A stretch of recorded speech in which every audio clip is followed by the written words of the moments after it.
அடப்பாவி துரோகி, இன்னொரு கட்டிக்கிறியாடா? ஆகே மண்ணே நல்ல கொண்டால. அடப்பாவி துரோகி, என்ன விட்டுட்டு இன்னொரு கட்டிக்கிறியாடா? ஒரு இன்னொரு கொண்டாடி கேக்குறா. டிங் டாங் காலிங் பெல் சத்தம் கேக்குது. அம்மா யாரோ வந்திருக்காங்க, போய் கதவை தரமா. யாரடி வந்திருக்க போறா அப்படின்னு ரோகிணி அம்மா மெல்ல எந்திரிச்சு வராங்க. இங்க ரோகிணி அப்படியே ஒரு மாதிரியா படுத்து கிடக்குறாங்க. நைட்டு ஃபுல்லா ஜோரம், முடியல. மனோஜ் 5 லட்சம் தாரேன்னு சொல்லிட்டானே, இப்ப என்ன பண்ண போறோம்? கையெழுத்த போட்டு வாங்கிட்டு போறதா ஒண்ணுமே புரியலையே அப்படிங்கிற மாதிரி தவிச்சு போயிருக்குது. அதுக்கப்புறம் பாத்தீங்கன்னா கதவை திறக்க வராங்க. கதவை திறந்த யாருன்னு பார்த்தா மனோஜ். மனோஜை பார்த்தானே தூக்கி வாரி போடுது. இந்த அம்மாவுக்கு இன்னும் டைவர்ஸ் ஆகல தானே, அதனால இந்த அம்மா என்ன பண்ணுது, வாங்க மாப்பிள்ள வாங்க. மாப்பிள்ளைன்னு ரோகிணி படுத்தாளு. யார் அம்மா கூப்பிடுது? ஒருவேளை மனோஜ் வந்திருப்பானோ அப்படின்னு எந்திரிக்க போகையில, சரி இருக்கட்டும் இருப்போம், வர்றான் நான் என்னன்னு பார்ப்போம், யாருன்னு பார்ப்போம் அப்படின்னு நினைக்க மனோஜ் உள்ளர வந்துட்டு ஒன்றும் இல்லை, ரோகிணி எங்க இருக்காளா அப்படின்னு கேட்க, இருக்கா தம்பி, நைட்டு ஃபுல்லாக அவளுக்கு உடம்புக்கு முடியலை. ஆஹா அம்மா சொல்லுதே, பரவாயில்ல அப்படின்னு டக்குன்னு போர்வையை இழுத்து பொத்திட்டு அப்படி ஒன்றும் இல்லாத மாதிரி. அதாவது ரோகிணிலாம் அட்டையை தூக்கி மெத்தையில் போட்டால் அது கிடக்குமா, ஊறிக்கிட்டு தரையில் போகுன்னு சொல்லுவாங்க. அது மாதிரி தான் இதெல்லாம் திருந்தாத ஜென்மம் போல இருக்கு. கொஞ்சோன்னு திருந்தி வந்தாலும் சுற்றுப்புற சூழல் அவங்களுக்கு அப்படியே மறுபடியும் வாய்ப்பை அள்ளி கொடுக்குது, திருந்தாதடி அப்படிங்கிற மாதிரி. இப்போ யார் பண்ணுறது, அவங்க புருஷனே தான் பண்ணுறாரு. வந்துட்டு அவங்க அம்மாவும் சேர்ந்து பண்ணிச்சுன்னு சொல்லலாம். ஒரு வார்த்தை தான் சொன்னுச்சு முடியலைன்னு, அது என்னமோ உண்மைதான். இப்போ பார்த்தா முடியலையா என்ன அப்படிங்கிறாங்க. இல்லை தம்பி, நீங்கள் தான் 5 லட்சம் தாரேன்ட்டிங்களாமே, கையெழுத்து போட சொல்லிட்டீங்களாமே, உங்களை விட்டு எப்படி இருக்க போறேன்னு சொல்கிறா அப்படிங்கல. எனக்கும் தான் என்னால் அங்கே இருக்க முடியல, அதான் ரோஹிணியை பார்த்துட்டு போனான்னு வந்தேன். அவ இனிமே துபாய்க்கு போற மாப்பிள்ள. என்னது துபாய்க்கா, என்னத்த சொல்கிறீங்க என்ன அப்படின்னு டக்குன்னு அப்படி நிற்கிறாரு. அத்தேன்னு கூப்பிட்றீங்களே, இன்னும் உங்கள் மனசில் என் புள்ள இருக்காளா அப்படிங்கல. அவள் இருக்கனால தான் நான் வந்தேன். எங்க அங்கே தான் ரூமில் இருக்கா போங்க அப்படிங்கிறாங்க. மனோஜ் போயிட்டு ரோகிணி ரோகிணி அப்படின்னு சொல்லி கூப்பிட இழுத்து பொத்திட்டு கண்ணு மட்டும், அதாவது தலையோட தெரிகிற மாதிரி தூங்க மெல்ல வராரு. வந்துட்டு பக்கத்தில் வந்து உட்காந்து ரோகிணி நெத்தியில் கையை வைக்கிறாரு. ஏண்டா டேய் மனோஜ், எந்த தைரியத்தில் எந்த உரிமையிலடா நீ கையை வைக்கிற? அவ வேணான்னு சொல்லித்தானே டைவர்ஸ் கேட்ட. அட கேட்டியோ டைவர்ஸ் ஒன்று கேட்டியோ ஒன்று, அதெல்லாம் கூட விடு. இன்னொரு பொண்ணு கழுத்துல கல்யாணம் பண்ணிட்டியடா, தாலி கட்டிட்டியாடா, அப்புறம் என்ன நொறாட்டிக்கிட்டா இப்படி வந்து கையை தொடுற அப்படின்லாம் கேட்கலாம். ஆனால் இதுகளுக்கெல்லாம் வரமுறை இல்லையே. இப்போ ரோஹிணி ரோஹிணி அப்படிங்கிற ரோஹிணி கண்ணை முழிக்குது. மனோஜ் வந்துட்டீங்களான்னு கையை இறுக்க பிடிக்குதுங்க. ஆளு வளைக்கல மீன் மாட்டிட்டா விடுவோமா என்ன அப்படிங்கிற மாதிரி இறுக்க பிடிச்சிக்க. இவர் விலகவெல்லாம் இல்லை, அன்னைக்கு சாப்பிட வந்துட்டு எந்திரிச்சு போனார்ல, அந்த மாதிரி எண்ணம் இல்லை. என்ன மனுஷன் பேசாமல் இருக்கானே, ஆஹா பல நழுவி பால்லவுதே அப்படின்ட்டு அப்படியே வராங்க. எந்திரிச்சு மெல்ல அப்படியே எந்திரிக்கல, பார்த்து மெதுவா, உன்னால் முடிஞ்சா எந்திரி, இல்லைன்னா படுத்துக்கோ ரோகிணி. இல்லை இல்லை நீ வந்திருக்கேன்னு நான் எப்படி மனோஜ் படுப்பேன்? நீ நீ என் முன்னாடி வந்திருக்கிறது எனக்கு 1000 பலம் மனோஜ் அப்படின்னு மெல்ல எந்திரிக்க இவரும் தாங்கி பிடிச்சி உட்கார வைக்கிறாரு. ரோகிணிக்கு கண்ணில் தார தாரையாக கண்ணீர் ஊற்றுது. அப்படியே மனோஜ் பார்த்துட்டு ஒரு மாதிரி ஆகுறாரு. ஏன் ரோகிணி ஏன் அழுகிற? நீ ஏன் மனோஜ் ஒரு மாதிரியா இருக்க? நீ என்னை தேடி வந்த, எதுக்கு வந்த? பணம் கொடுத்துட்டு கையெழுத்து வாங்குறக்கா?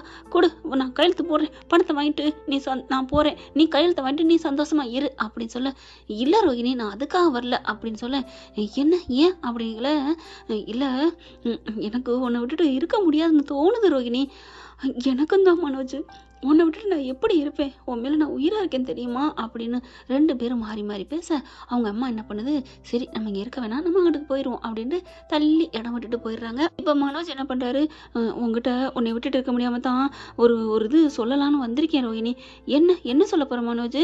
என்ன இந்த பணத்தை நீ எப்படி கஷ்டப்பட்டு தேடினியா, எப்படி உனக்கு கிடச்சிச்சு? கண்டிப்பாக உன்னை நான் கஷ்டப்படுத்தணும்னா நான் கேட்கல மனோஜ், எனக்கு தேவை, அதனால தான் நான் கேட்டேன் அப்படின்னு சொல்ல. அதெல்லாம் ஒன்றும் இல்லை ரோஹிணி, உங்ககிட்ட ஒரு உண்மை சொல்லுவேன், நீ எனக்காக ஏத்துக்குவியா, என்ன மன்னிப்பியா அப்படின்னு கேட்குறாரா. என்ன மனோஜ் என்ன சொல்ல போற அப்படின்னு கேட்க, இல்லை நீ வந்து என்னை தப்பா எடுத்துக்க கூடாதுன்னு நான் சொல்லுவேன், நீ எனக்கு கடைசி வரைக்கும் வேணும் ரோஹிணி, நான் வேணும்னு நினைக்கிறேன், அப்புறம் ஏன் வந்து பயப்படுற? என்ன பணம் இல்லையா? இல்லாட்டி பரவாயில்ல, நீ எனக்கு கிடைக்கிறதுன்னு தெரிஞ்சா எனக்கு பணம் தேவையில்லை. ஐயோ ரோஹிணி நான் சொல்றத புரிஞ்சுக்க. ஏன் என்ன நான் சொல்ல வரேன்னா, இந்த பணம் உனக்கு எப்படி கிடைச்சது தெரியுமா? எப்படி கிடைச்சிச்சு? ஒன்றும் இல்லை, நான் வந்து ஒருத்தவங்க எனக்கு தரேன்னு சொன்னாங்க, அந்த ஜோசியக்காரர் இருந்தாருல்ல, அவர் வந்து எனக்கு கோடி கோடியாக மட்டுமா, அதுக்கு ஏதாவது ஒன்று பண்ணுனா எனக்கு பணம் வரும்னு சொன்னாங்க, அதனால தான் அப்படின்னு சொல்லிட்டு சொல்லு மனோஜ், என்ன சொல்ல வர்ற அப்படிங்கல. இல்லை நீ எங்கள் அம்மாவுக்கு ஊரே தெரிகிற மாதிரி டைவர்ஸ் வாங்கிக்கிருவோம். ஆனாண்ணா என்ன மனோஜ், ஆனால் உங்கள் அம்மாவுக்கு தெரிய டைவர்ஸு தெரியாமல் நம்ம வாழலாங்கிறியா? Correct Rohini, correct. எங்கள் அம்மாவுக்கு தெரிய டைவர்ஸ் வாங்கிக்கிருவோம். அதுக்கப்புறம் நம்ம 2 பேரும் ஒன்றா சேர்ந்து வாழலாமா? இந்த வீட்டிலே இங்கே கூட இருந்துக்கலாம். நான் வரப்போ இருந்துக்கிறேன். என்ன மனோஜ் சொல்கிற? அப்போ உங்கள் அம்மா உன்னை விட்டுருமா? இன்னொரு கல்யாணம் பண்ணுமே, அப்போ என்ன பண்ணுவ? அதெல்லாம் நான் பண்ண மாட்டேன் எங்கள் அம்மா சொல்கிறத அப்படின்னு சொல்லிட்டு. அப்புறம் எப்படி? என்ன எனக்கு ஒன்றும் புரியலையே. இல்லை, எங்கள் அம்மா சொல்கிற பொண்ணை கல்யாணம் பண்ணலை, ஆனால் நான் இன்னொரு கல்யாணம் பண்ணிட்டேன் ரோஹிணி. பட்டார்னு கையை பிடிச்சி பேசிட்டு இருந்தாங்க இல்லையா, அப்படியே கையை உதறி விடுறாங்க. என்ன மனோஜ் சொல்ற? நீ கல்யாணம் பண்ணிட்டியா? எப்போ, எங்க, பொண்ணு யாரு அப்படின்னு ஒரே படபடப்பா கேட்க, ரோஹிணி உன்னை நம்பித்தானே இப்போ ஒரு உண்மையை சொன்னேன். ப்ளீஸ் ரோஹிணி, என்னை நம்பு ரோஹிணி. எப்படி மனோஜ், எப்படி, என்னன்னு நடக்குது? நீ அந்த அளவுக்கு அறிவாளி ஆயிட்டியா? என்ன ரோஹிணி, அப்ப நான் முட்டாளா? ஏய், நான் அதை சொல்லலை, பேச்ச மாத்தாத. இல்லை, உங்க அம்மா விட்டுட்டு எதுவுமே செய்ய மாட்டியா? இப்போ எப்படி? அது வந்து அந்த பொண்ணு, அந்த கல்யாணம் நீ கூட வந்தில்ல அப்படின்னு எல்லாத்தையும் சொல்ல, அட பாவி, அப்போ நீ கல்யாணம் பண்ண போற பொண்ணுக்கு தான் நான் மேக்கப் பண்ணனா? அந்த பொண்ணு தானா? டேய், அது கொஞ்சம் மனநிலை பாதிக்கப்பட்டுல இருந்துச்சு. அதுக்காக தான் அந்த கோடி சொத்தும் எல்லாமே எனக்கு கொடுத்து, எனக்கு காசு 10 லட்சம் கொடுத்தாங்க. அதில் தான் உனக்கு 5 லட்சம் கொண்டாந்து கொடுத்தேன் ரோஹிணி. அட பாவி அப்படின்னு நெஞ்சில நக்குன்னு அடிக்க, என்ன ரோஹிணி, நீ தான் என்னை விட்டு போறேன்னு சொல்லிட்டில, அப்புறம் என்ன நான் கல்யாணம் பண்ணக்கா ஏன் என்னை அடிக்கிற? அப்படியே நிப்பாட்டுறாங்க. ஆமா, நீ சொல்றது சரிதான், ஆனா நான் இன்னும் உனக்கு கையெழுத்தே போடலையடா, டைவர்ஸ் கொடுக்கலையடா, அப்புறம் எதை வச்சுடா நீ இப்படி கல்யாணம் பண்ண? அது சரி, அது இருக்கட்டும். அதை விட ரோஹிணிக்கு என்ன தெரியுமா கவலை? 10 லட்சம் கொடுத்துருக்காருல்ல, உனக்கு என் மேல ஆசை இருக்கு, காதல் இருக்குன்னு சொல்ற. 5 லட்சத்தை கொடுத்தது உனக்கா நான் கொடுத்த கடை. அதுக்கப்புறம் எனக்கா நீ கொடுக்கணும்ட்டு ஒரு 5 லட்சத்தை கொடுக்க மனசு வரல உனக்கு? ஐயோ, கரெக்டாக பாயிண்ட பிடிக்கிறாளே. இல்லை ரோஹிணி, நீ என் கூட நான் உன்னை விட்டுறதெல்லாம் நினைப்பு இல்லை. அதுக்கப்புறமா உன் கூட நான் இப்படி இருந்துக்கிட்டு அங்கேயும் போக வர இருந்தேன்னா கோடியா என் பேர்ல வந்துடும். அதுக்கப்புறம் உனக்கு நான் 1 கோடி, சில பல கோடி நான் எழுதி வைப்பேன் ரோஹிணி. அடைச்சி வாய மூடு அப்படிங்கிறாங்க. கையில இருக்க ஒரு 5 லட்சத்தை கொடுக்க மனசு இல்லையா? இவங்க பேர்ல கோடி கணக்கில் வரதா, இவர் கோடி தரப்போறானாமே அப்படின்னு சொல்லிட்டு கக்கன்னு சிரிக்கிறாங்க. ரோஹிணி, என்ன ரோஹிணி சிரிக்கிற? அது இல்லடா, உனக்கு யாரு, எல்லாரும் வர்றது பூரா கோடின்னு சொல்லிக்கிட்டே வர்றோம். நான் ஒருத்தி உன்னை ஏமாத்தினேன், இப்ப அவங்களும் ஏமாத்த மாட்டாங்கன்னு என்ன நிச்சயம்? இல்ல, எல்லாமே இருக்கு. நீ பாத்தியா, காசு பணம் இருக்க பாத்தியா? இல்ல, அவங்க வீடெல்லாம் பெரிய வீடு. ஏன்னா வீடு பிடிக்கவா தெரியாது? இப்ப நான் உன்னை ஏமாத்தல, தாய் மாமன் ஒருத்தனை கொண்டாடல, ஃபாரின்ல இருந்து ஆளுகளை கொண்டாடல, என்னென்ன ஏமாத்தினேன்? 300 கோடி இருக்கலாம் சொன்னனே. மறுபடியும் முட்டாள்தனமா மாங்கா மடையா நடந்துட்டு இருக்கேன் மனோஜ். இல்ல ரோஹிணி, என்ன ரோஹிணி என்னை பிடித்துட்டுற? மனோஜும் யோசிக்கிறாங்க. என்ன ரோஹிணி சொல்ற? நிஜமா வந்தா 10 லட்சம் கொடுத்துட்டாங்களே, அது எப்படியாவது கொடுத்துருக்காங்கடா. நானும் தான் உனக்கு அப்பப்போ கொண்டாந்து கொடுத்தேன். ரோஹிணி, நீ எப்போ கொடுத்த? அது எங்க அப்பாவோட காசு தானே. இப்போ அதான் அறிவு உனக்கு. நான் எத்தனை லட்சம் கொடுத்துருப்பேன் தெரியுமா? நீ அதுக்கு பதில் என்கிட்ட எவ்வளவு வாங்கியிருக்க தெரியுமா? அதெல்லாம் கணக்கா பார்த்தேன். ஓ, இப்போ நீ கணக்கு சொல்லத்தான் இங்க வந்தியா? இல்ல ரோஹிணி, அது வந்து இங்க பார், இப்ப எதுக்கு வந்த? அது வந்து புரியுது. அப்பா இந்த மொகரக்கட்டைக்கு 2 கேக்குதா? இல்ல ரோஹிணி, அது வந்து இங்க பார், என்னை வந்து அப்படியே வச்சுக்கிட்டு அவளை கல்யாணம் பண்ணிக்கிட்டு ஊரறிய வாழ நினைக்கிற, அப்படித்தானே? இல்லை ரோஹிணி, அந்த கல்யாணமும் ஊரறியன்னு சொல்ல முடியாது. ஏன்? அதுவும் வீட்டுக்கே தெரியாது, எங்கள் அம்மாவுக்குலாம் தெரியாது அப்படின்னு சொல்ல, இவ்வளவு எப்படா டேலண்ட் ஆன நீ? இல்லை ரோஹிணி, அது வந்து இப்படி ஒரு மனுஷன் நான் கேவலமாக இருப்பேன் நான் நினைக்கவே இல்லைடா. காசுக்காக ஒரு பொண்டாட்டி, சொகத்துக்காக ஒரு பொண்டாட்டியா? எப்படா அப்படி வந்துச்சு? இல்லை ரோஹிணி, நான் உங்ககிட்ட நம்பி தானே சொல்ல வந்தேன், நீ ஏன் இப்படிலாம் பண்ணுற? இல்லை ரோஹிணி, நான் உனக்கு நீ கடைக்கு வா, 5 லட்சம் காசு தந்துடுறேன். அதுக்கப்புறம் நீ கையெழுத்தை போட்டு நீ மாற்றிக்கலாம், முடிச்சுக்கலாம். உனக்கு வேணா 10 லட்சம் கூட தந்துடுறேன். நீ வந்து இந்த டைவர்ஸு ஊருக்காகத்தான், மற்றபடி நான் கூட வாழ ஆசைப்பட்றேன். ப்ளீஸ் ரோஹிணி அப்படிங்கிற பார்க்குறாங்க. அப்போது 10 லட்சமும் தர்றியா? 10 லட்சம்னு சரிங்கிறாளே அப்படிங்கிற மாதிரி பார்க்குறாங்க. சரி, நான் வந்து வாங்கிக்கிறேன், கையெழுத்து போட்டு வாங்கிக்கிறேன் அப்படின்னு சொல்ல, சரி ரோஹிணி, ரொம்ப தேங்க்ஸ் ரோஹிணி அப்படின்னு கையை பிடிச்சி வாய்க்கிட்ட கொண்டு போகிறாரு. அப்படியே டக்குன்னு தள்ளி விட்றாங்க. ஏன் ரோஹிணி தள்ளி விட்ற? பின்ன உனக்கு நான் முத்தம் வர கொடுக்கணுமா? நீ எனக்கு முத்தம் கொடுக்கணுமா? நான் உன் புருஷன் தானே, அதான் முடியாதுன்னு சொல்லிட்டியே. அதான் கடைசி வரைக்கும் நம்ம இருப்போம்னு சொல்லிட்டேனே. ஓ, நான் வந்து நீ இன்னொரு கல்யாணம் பண்ணுவியே, நான் உங்க கூட வாழ்ந்தா ஓகே.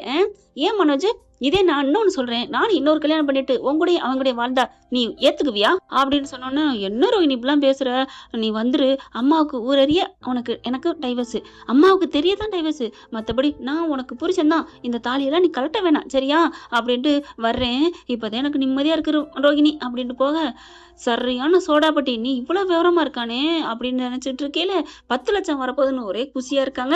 வீட்டுக்கு போறாங்க. வீட்டுக்கு போனகையோட என்னடா காசை கொடுத்துட்டு டைவர்ஸ் கையெழுத்து வாங்கிட்டியா பத்திரத்துல? அவ வீட்டுக்கே வரேன் இருக்காமா. வீட்டுக்கா? எதுக்கு அவ இங்க வர்றா? முத்து மீனா பாக்குறாங்க. இது ஒண்ணு நல்லதா படலையே. அவளுக்கு தேவை காசு, நமக்கு தேவை கையெழுத்து. அதை எங்கன வேணாலும் டப்புன்னு முடிக்கலாமே. ஏண்டா கையில காசை வச்சுட்டு ஏன்டா வெண்ணெய்க்கு நெய்ய அலைஞ்ச மாதிரி சொல்லுவாங்க, வெண்ணெய் கையில வச்சுட்டு ஏண்டா என்னடா நீ சுமார்டா அதெல்லாம் எனக்கு தெரியும் அப்படின்ட்டு கீழே கரெக்டா ரோஹிணி வருது. இதா வந்துட்டா, வாமா வா, இப்பதான் வர உனக்கு மனசு வந்துச்சா, சரி இப்ப அது மனசு வந்துச்சே அப்படின்னு சொல்லிட்டு கையெழுத்து போடு அப்படின்னு பத்திரத்தை கொடுக்குறாங்க. பத்திரத்துல கையெழுத்து போடணுமா? ஓகே ஓகே அப்படின்ட்டு பணம் அப்படிங்கிறாங்க. இந்த இருக்கு பணம் அப்படின்னு கொடுக்க போறாரு மனோஜ். டேய் அப்படின்னு பறிக்குது விஜயா. ஏமா குடுமா. அவ பாட்டுக்கு கையெழுத்து போடாம போயிட்டா. அப்படிலாம் நான் பண்ண மாட்டேன் ஆண்டி. யாருடி ஆண்டி? ஓகே ஓகே நீங்க யாரோ நான் யாரோ, அப்படியெல்லாம் நான் பண்ண மாட்டேன் விஜயா. ஏய் கொழுப்ப பாத்தியா அப்படிங்கிறாங்களா. உங்களுக்கு எனக்கு என்ன இருக்கு, நான் ஏன் உங்களுக்கு பயந்துட்டு ஆண்டின்னு சொல்லக்கூடாதுங்க, அப்புறம் மகாராணி நான் சொல்ல முடியும் அப்படின்னு சொல்ல, சரி சரி நீ கையெழுத்து போட்டு பணத்தை வாங்கிக்கோ அப்படிங்கிறாங்களா. பணத்தை வாங்கிட்டு கையெழுத்து போடணும்.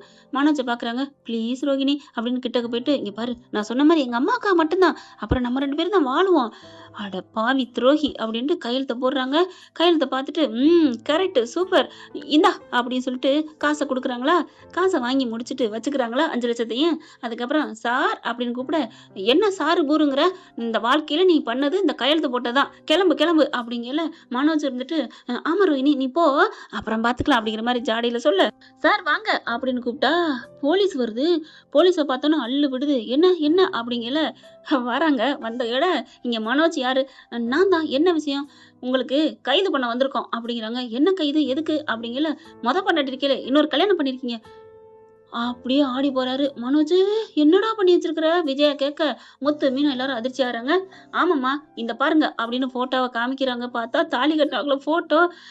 இதெல்லாம் இல்ல என் பிள்ளை இல்ல, இது என்னமோ இப்ப வந்திருக்குங்கிறாங்களே, ஏயோ அதுவா இருக்கும் அப்படின்னு சொல்ல, அதுவா இருக்குமா அப்ப இதை பாருங்க அப்படின்னு வீடியோ காமிச்சா எல்லாமே இருக்கு.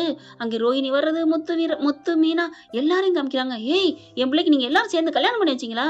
அட சும்மா இருமா அப்பா, அந்த கல்யாணத்துக்கு போனப்பா, நான் அது ஃப்ரெண்டு கல்யாணம்னு சொன்னாங்க.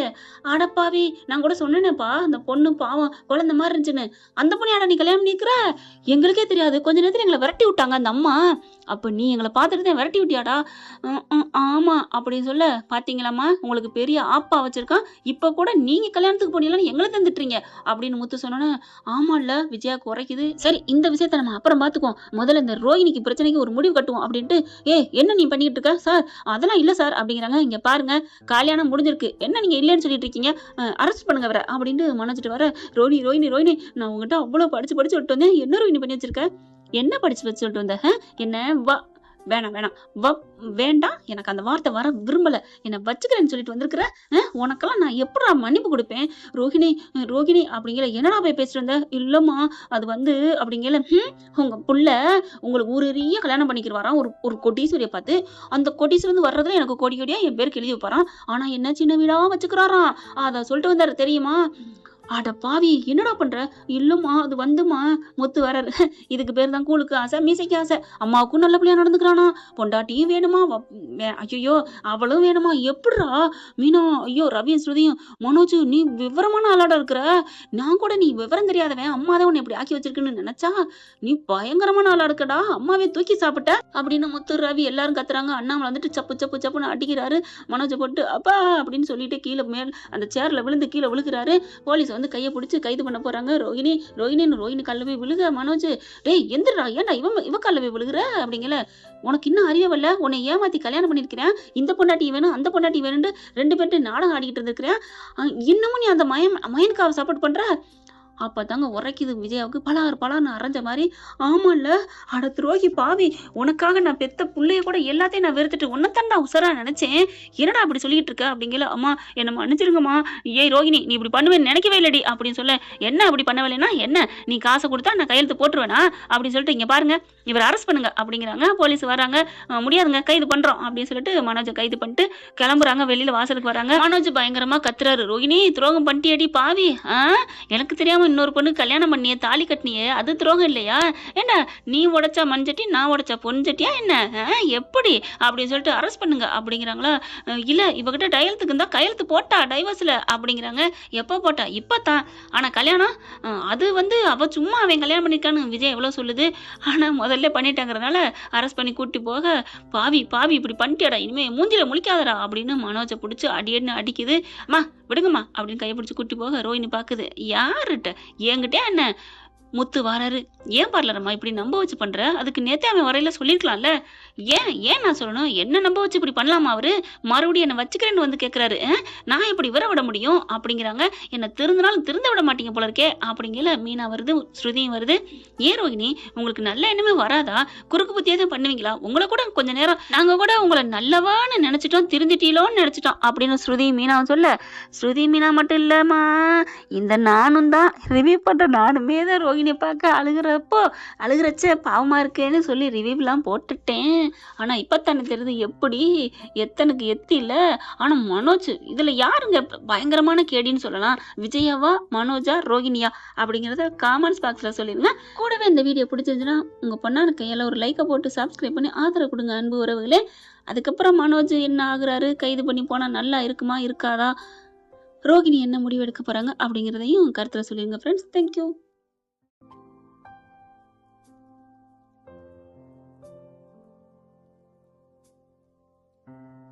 இந்த வீடியோ உங்களுக்கு பிடிச்சிருந்தா தயவு செய்து லைக் பண்ணுங்க. இன்னும் அப்டேட்ஸ்க்காக சேனலை சப்ஸ்கிரைப் பண்ண மறக்காதீங்க. நம்ம கிட்ட இருக்க எல்லா சேனல்ஸோட லேட்டஸ்ட் வீடியோ அப்டேட்ஸ்க்காக மேல ரைட் சைடுல காட்டுற லிங்கை கிளிக் பண்ணி வாட்ஸ்அப் குரூப்ல ஜாயின் பண்ணுங்க. உங்களிடம் விடைபெறுவது நான் உங்கள் மெஹர்.